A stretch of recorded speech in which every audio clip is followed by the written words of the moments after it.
தேர்தல் கூட்டணி அதுவும் என்ன சொல்லிட்டாங்கன்னா, நீங்கள் விரும்புகிற சேலம் மாவட்ட மக்கள் விரும்புகிற, தமிழ்நாட்டு மக்கள் விரும்புகிற, பாட்டாளி மகிழ்ச்சிக்காரங்க விரும்புகிற நல்ல கூட்டணி. அதுவும் என்ன சொன்னார், வயதானவர் நான் கூட்டணி அறிவிக்கும் பொழுது வயதானவர்கள் கூட குதிச்சு மகிழ்ச்சி அடைவீங்கன்னு சொல்லியிருக்காங்க. அதே வார்த்தை ஐயா சொன்னாங்க. கூட்டணி பற்றி பேசுறதுக்கு ஐயாவுக்கு அதிகாரம் இருக்கா, அன்புமணிக்கு முழுக்க அதிகாரம் ஐயாவுக்கு. நான் உங்களை கேட்குறேங்க, இந்த கேள்வி நீங்கள் கேட்குற தவறான கேள்வி. இதுவரையில் எல்லா தேர்தலிலும் கூட்டணி கையொப்பம் பெற்றது கலைஞர் காலத்திலிருந்து, அம்மையார் அம்மா காலத்திலிருந்து, எடப்பாடியார் காலத்திலிருந்து இது வரைக்கும் பிஜேபி கிட்ட 2024 கூட கையெழுத்து போட்டது மருத்துவர் ஐயா தான். மருத்துவர் ஐயா தான் 2024 கையெழுத்து போட்டார். எங்கள் சென்னையா பக்கத்தில் இருந்தார். அப்படி இருக்கும்போது அவருக்கு தான் அது அதிகாரம். தேர்தல் ஆணையம் போயிருக்காரு, தேர்தல் ஆணையம் போயிருக்காங்களா, அதை பற்றி சார் அது எனக்கு தெரியாது. டெல்லி போயிருக்காங்க. ஏங்க இப்போ ஒரு பெரிய தலைவர்கள் அவர் அவரோட மூவ்மெண்ட்லாம் நம்ம சொல்லிட்டு போகலாம், நம்ம சொல்ல முடியுமா?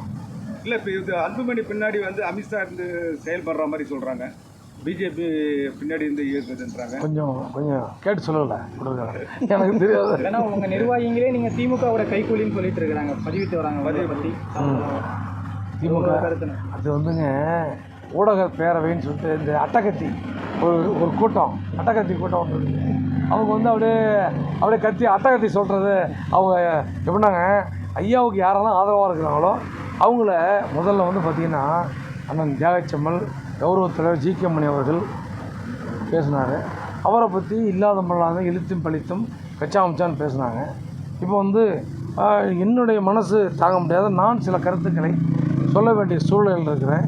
அதனால் மருத்துவர் ஐயா அவர்களுக்கு நீங்கள் எங்கள் ஐயாவுக்கு ஆதரவாக சொன்னீங்கன்னு வச்சுக்க, உங்கள் இணையதளத்தில் எல்லாம் ஒரு கூட்டம் திட்டம் நீங்கள் கூட ஏதோ உங்களுடைய முகநூலில் மருத்துவர் ஐயா அவர்கள் வாழ்கன்னு போட்டிங்கன்னு வச்சுக்கோங்க, உள்ள போது திட்டுவாங்க.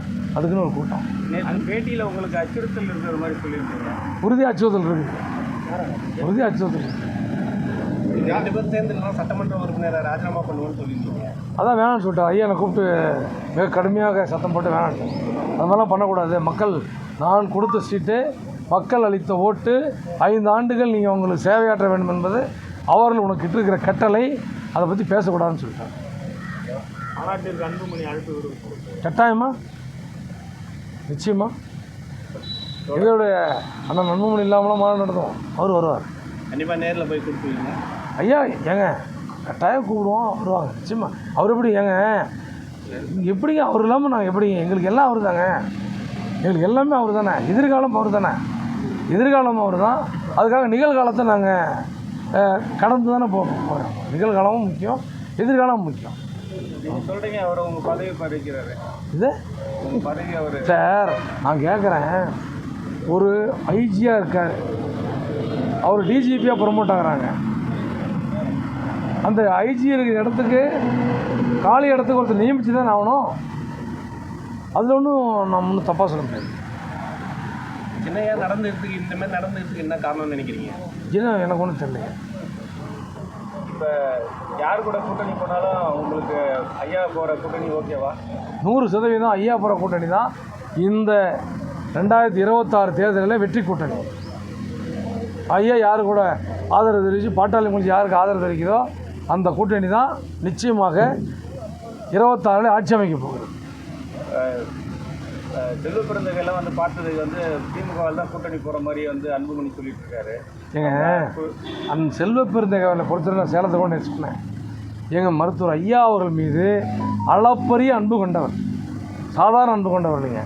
சட்டமன்றத்திலேயே வேணால் பேசும்பொழுது பாட்டாளி மக்கள் கட்சியோ மருத்துவர் ஐயாவை பற்றியோ ஏதாவது விவாதம் வந்ததுன்னா, கூட்டணி ஆட்சிக்கு கூட்டணி கட்சி என்பதெல்லாம் மறந்து எங்களுக்கு ஆதரவாக பேசுவார். இடஒதுக்கீடு, சாதிவாரி கணக்கெடுப்பு, இந்த மாதிரி விவாதங்கள் சட்டமன்றத்தில் நடக்கும் பொழுது அங்கே மருத்துவர் ஐயா அவர்களை சுட்டி காட்டி பேசியிருக்கிறார். இது நான் சொல்லல, வரலாறு அவை குறிப்பில் இருக்கிறது. அப்படியேப்பட்ட ஒரு தலைவர் இங்கே கடலூருக்கு போகிறாரு. போகும் பொழுது மருத்துவர் ஐயா அவர்கள் ஒரு மூத்த தலைவர், அவரை பார்த்து ஒரு நலம் விசாரிக்கிறதுங்கிறது இது ஒரு நாகரிக அரசியல். இதை நம்ம தவறாக பேசுறதுங்கிறது ரொம்ப சங்கடம். செய்திகளை உடனுக்குடன் தெரிந்து கொள்ள உடனே சப்ஸ்கிரைப் பண்ணுங்க.